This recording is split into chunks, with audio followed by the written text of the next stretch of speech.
शांति। हम अव्यक्त मुरली रिवाइज कर रहे हैं। आज की अव्यक्त मुरली है 365। सदा सहज योगी बनने का साधन है महादानी बनना। ये मुरली हम रिवाइज कर रहे हैं जो बाबा ने 20 जून 1977 को चलाई। सदा हर संकल्प से सेवा करने वाले उदार चित आत्माएं सदा सर्व खजानों की महादानी आत्माओं के प्रति बाप दादा बोले। सभी ब्राह्मण आत्माएं स्वयं को सहज योगी व निरंतर योगी की श्रेष्ठ स्टेज पर सदा स्थित रहने के पुरुषार्थ में सभी का लक्ष्य सहज योगी बनने का है। सभी ब्राह्मण आत्माएं स्वयं को सहज योगी व निरंतर योगी की श्रेष्ठ स्टेज पर सदा स्थित रहने के पुरुषार्थ में सभी का लक्ष्य सहज योगी बनने का है। बाबा कह रहे हैं, बता रहे हैं, क्वेश्चन नहीं पूछा, लेकिन अपने कमजोरियों के कारण कभी सहज अनुभव करते और कभी मुश्किल। कमजोरी कहकर मुश्किल बना देते हैं।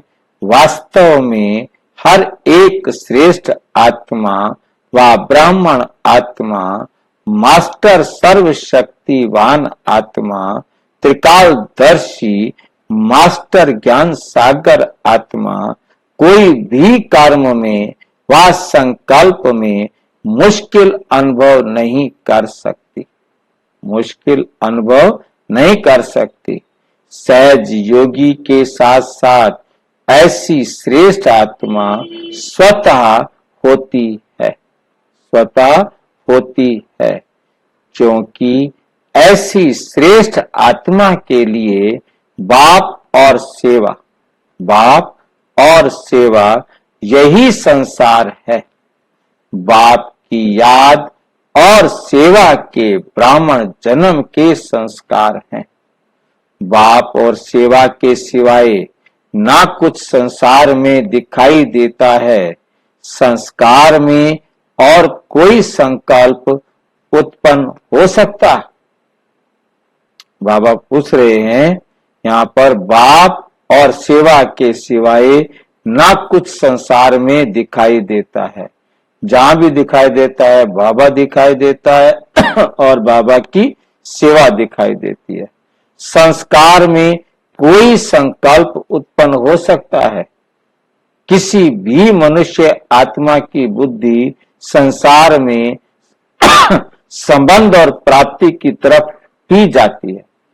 जहां से उस संबंध की तरफ जाएगी या उससे कोई प्राप्ति है उसकी तरफ जाएगी। जहां हमें संबंध नहीं जिसके साथ, जिससे हमें कोई प्राप्ति नहीं, उधर हमारी बुद्धि जा नहीं सकती। ब्राह्मण आत्माओं के लिए सर्व संबंध का आधार और सर्व प्राप्ति का आधार एक बाप है। सर्व प्राप्ति का आधार एक बाप के सिवाय और कोई नहीं, तो स्वतः योगी बनना मुश्किल है। जब हमारा प्यारा एक बाप है तो हम उसी याद में चले।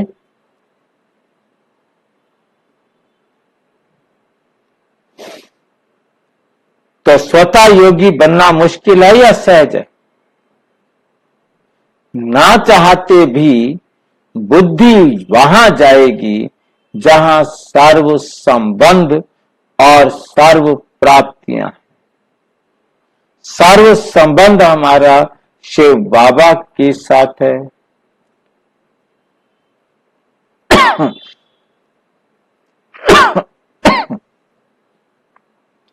सर्व संबंध और सर्व प्राप्ति हमारी एक बाप से है, तो स्वतः हम क्या हो गए? योगी हुए ना। अगर सहज योगी और स्वतः योगी नहीं है तो अवश्य इसका मतलब समझ ले कि हमारा बाप के साथ सर्व संबंध का अनुभव नहीं है, सर्व प्राप्तियां हमें नहीं है। तो स्वतः योगी हुए ना। अगर सहज योगी और स्वतः योगी नहीं तो अवश्य बाप से सर्व संबंधों का अनुभव नहीं हो रहा और बाकी दुनिया के देहधारियों के संबंध या आकर्षण में है। सर्व संबंधों से बाप को अपना नहीं बनाते हैं। सर्व प्राप्ति का आधार एक बाप है, सर्व प्राप्ति का आधार एक बाप है। इस अनुभव को अपनाया नहीं है, इस अनुभव को अपनाया नहीं है। अब सहज योगी बनने के लिए कौन सा प्रयत्न करेंगे?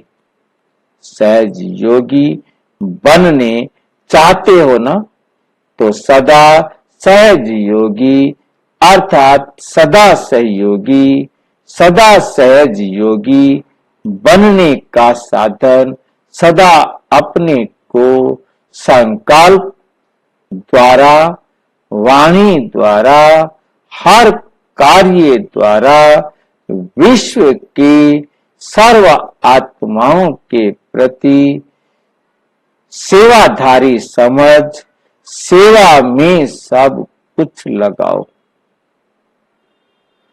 जो भी ब्राह्मण जीवन के खजाने हैं, बाप द्वारा प्राप्त हुए हैं, उन सर्व खजानों को आत्माओं की सेवा प्रति लगाओ। जो बाप द्वारा शक्तियों का खजाना, गुणों का खजाना, ज्ञान का खजाना व श्रेष्ठ कमाई के समय का खजाना प्राप्त हुआ है, वे सेवा में लगाओ अर्थात सहयोगी बनो। अपनी वृत्ति द्वारा वायुमंडल को श्रेष्ठ बनाने का सहयोग दो। स्मृति द्वारा सर्व को मास्टर, समर्थ, शक्तिवान स्वरूप की स्मृति दिलाओ। वाणी द्वारा आत्माओं को स्वदर्शन चक्रधारी, मास्टर त्रिकालदर्शी बनने का सहयोगी बनो। कर्म द्वारा सदा कमल पुष्प समान रहने का, कर्म द्वारा कैसे रहना है? कमल पुष्प समान रहने का व कर्म योगी बनने का संदेश हर कर्म द्वारा दो। अपने श्रेष्ठ बाप से सर्व संबंधों की अनुभूति द्वारा सर्व आत्माओं को सर्व संबंधों का अनुभव कराने का सहयोग दो।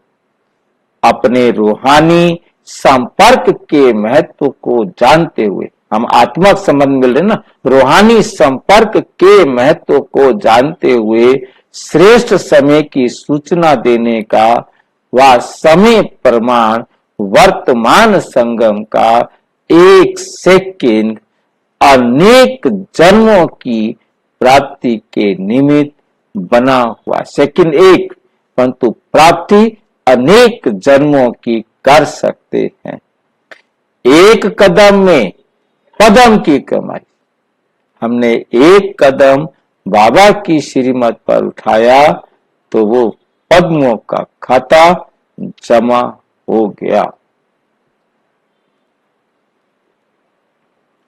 ऐसे समय के खजाने को जानते हुए औरों को भी समय पर प्राप्ति होने का परिचय दो। हर बात द्वारा सहयोगी बनो तो सहज योगी बन ही जाएंगे, सहज योगी बन ही जाएंगे। सहयोगी बनना आता है ना, सहयोगी वही बन सकेंगे जो स्वयं खजानों से संपन्न होगा। संपन्न आत्मा को अनेक आत्माओं के प्रति महादानी बनने का संकल्प स्वतः आएगा। महादानी बनना अर्थात सहयोगी बनना। और सहयोगी बनना अर्थात सहज योगी बनना।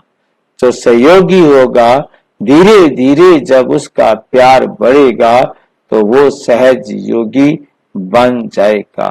परंतु अभी वो सहयोगी है, जब सहज योगी बनेगा तब योग लगाना सहज लगता है। महादानी सर्व खजाने स्वयं प्रति कम यूज करेंगे, सेवा प्रति ज्यादा यूज करेंगे।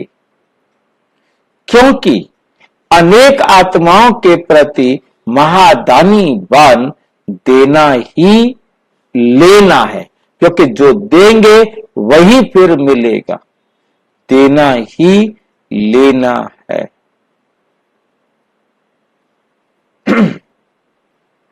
सर्वप्रति कल्याणकारी बनना ही स्वयं कल्याणकारी बनना है। स्वयं के प्रति यदि हम कल्याण की भावना रखते हैं तो हम अपना भी कल्याण कर रहे हैं। धन देना अर्थात 1 से 100 गुना जमा होता है। तो वर्तमान समय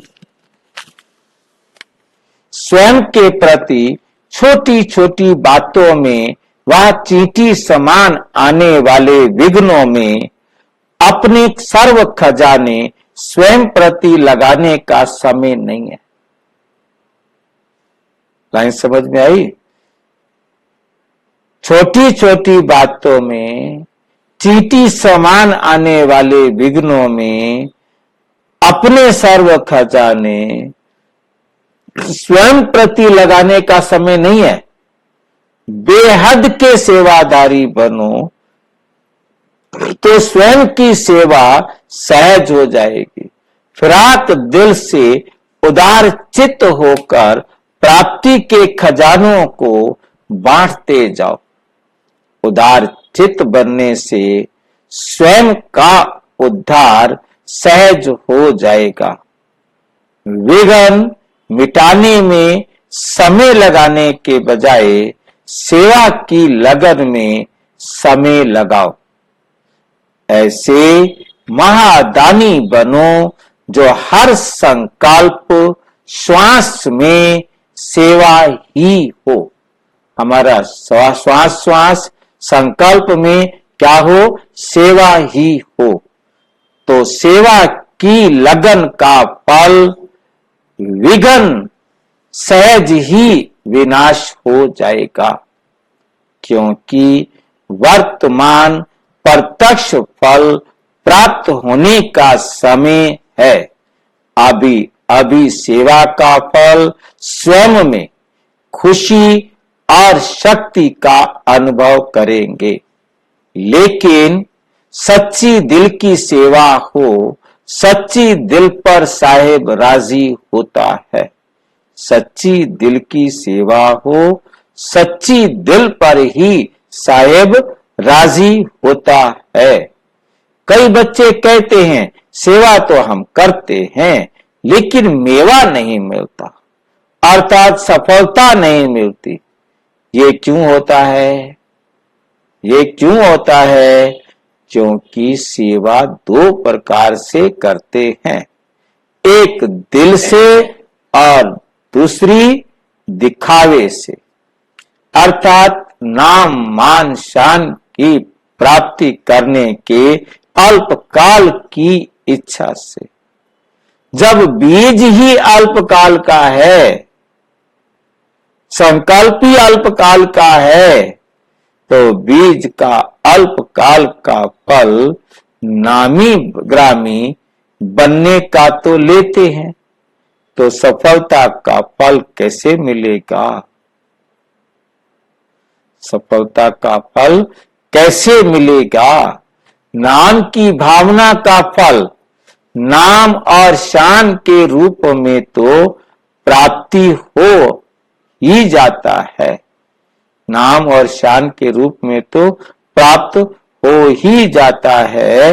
दिखावा करने का, संकल्प करने का बीज होने के कारण सर्व के सामने दिखावे में आ ही जाते हैं। सर्व के मुख से अल्प काल के लिए महिमा का फल प्राप्त हो जाता है। प्राप्त हो जाता है कि सर्विस बहुत अच्छी करते हैं। जब अल्पकाल की महिमा का फल मिल गया, अर्थात कच्चा फल ही स्वीकार कर लिया, तो संपूर्ण फल की प्राप्ति अर्थात पके हुए फल की प्राप्ति कैसे हो सकती है? रिजल्ट क्या होगी? कच्चे फल को स्वीकार करने कारण व अल्पकाल की कामना की पूर्ति होने के कारण सदा शक्तिशाली नहीं बन सकते, अधिकारी नहीं बन सकते और सेवा करते हुए भी कमजोर होने के कारण ना स्वयं से सदा संतुष्ट रहेगा, ना सर्व को संतुष्ट कर सकेगा, सदैव क्वेश्चन मार्क में रहेगा कि इतना करते हुए भी क्यों नहीं होता, ये ऐसे करता, ये ऐसे क्यों करते। ऐसे नहीं होना चाहिए, ये होना चाहिए, इसी क्वेश्चन में रहेगा। इसलिए सेवाधारी भी दिल से बनो, सेवाधारी भी दिल से बनो, सच्ची दिल से सेवा करो। सच्ची दिल से सेवाधारी बनने का विशेष लक्ष्य क्या होगा? दिल शिकस्त आत्मा को शक्तिशाली बनाने वाले, कैसे भी अवगुण वाली आत्मा हो, गरीब आत्मा हो, लेकिन सदा बाप द्वारा मिले हुए गुणों से, दान द्वारा गुणों के खजाने से गरीब को साहूकार बनाने का श्रेष्ठ संकल्प व शुभ भावना रखेंगे। ऐसे सच्ची दिल वाले सेवाधारी सदा प्रत्यक्ष फल से प्राप्त हुई आत्मा में सफलता मूर्त का अनुभव करेगी। तो ऐसे सदा सहयोगी बनो, तो सहज योगी का फल सहज प्राप्त होगा। सदा सहयोगी बनने से सदा बिजी रहेंगे, संकल्प में भी बिजी रहेंगे। तो व्यर्थ की शिकायतें जो स्वयं से व बाप से करते हो, वे सब सहज ही समाप्त हो जाएंगी, सहज ही समाप्त हो जाएंगी। सदा हर संकल्प से सेवा करने वाले, अल्पकाल के फल का त्याग करने वाले, सदा सफलता मूर्त बनने वाले, हर आत्मा के उद्धार अर्थ निमित्त बनने वाले उदार चित्त आत्माएं, सदा बाप समान और सेवा में तत्पर रहने वाली समीप आत्माएं, सदा सर्व खजानों की महादानी आत्माएं, ऐसी श्रेष्ठ आत्माओं को बाप दादा का याद, प्यार और नमस्ते। हम बच्चों की भी बाप दादा को नमस्ते, नमस्ते, नमस्ते। पार्टियों से मुलाकात, आत्मा के सर्व गुणों का अनुभव किया है, जो स्वयं के गुण हैं, ज्ञान स्वरूप, आनंद स्वरूप, प्रेम स्वरूप, सुख स्वरूप, शक्ति स्वरूप, इन सभी गुणों का अनुभव है। आनंद स्वरूप, वह ज्ञान स्वरूप की स्टेज क्या है, उस स्टेज पर स्थित होने का अनुभव है।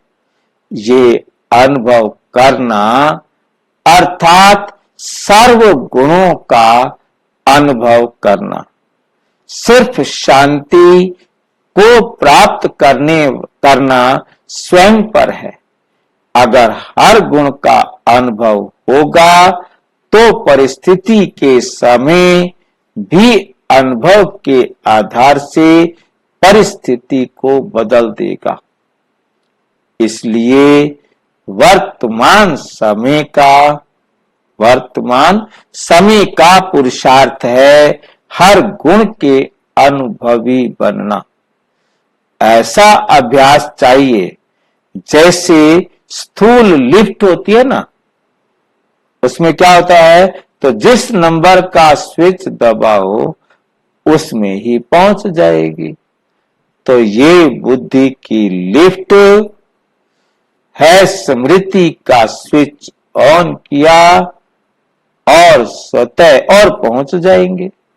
और कई बार ऐसे भी होता है, लिफ्ट होते भी काम नहीं करती, स्विच दबाते दबाते क्या हो जाता है, स्विच ही खराब हो जाता है। ऊंच का, ऊपर का और नीचे आ जाता है। जैसे स्विच दबाते ऊपर का और आ जाते हैं नीचे, या स्विच दबाएंगे नीचे तो पहुंच जाएंगे ऊपर। 3-4 में ऐसे तो नहीं है। लिफ्ट अपने कंट्रोल में होनी चाहिए, हमारी लिफ्ट हमारे कंट्रोल में होनी चाहिए। अगर ना चाहते भी नीचे आ जाते हो तो जरूर कुछ ढीला है, कंट्रोलिंग पावर पूरी नहीं है, पावर नहीं है। जो स्वयं को स्वयं कंट्रोल नहीं कर सकते वो राज्य का कंट्रोल क्या कर सकेंगे। ये राज्य का कंट्रोल कैसे करेंगे। वहां राज्य भी लॉफुल है, प्रकृति भी ऑर्डर पर चलती है।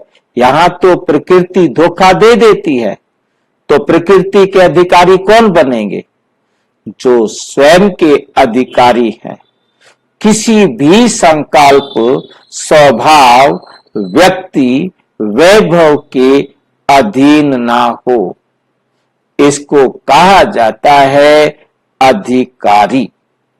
अपने स्वभाव के भी अधीन नहीं, फिर कहे मेरा तो स्वभाव ऐसा है इसलिए कर लिया, तो अधीन हुए ना। अधिकारी सदा शक्तिशाली रहता है।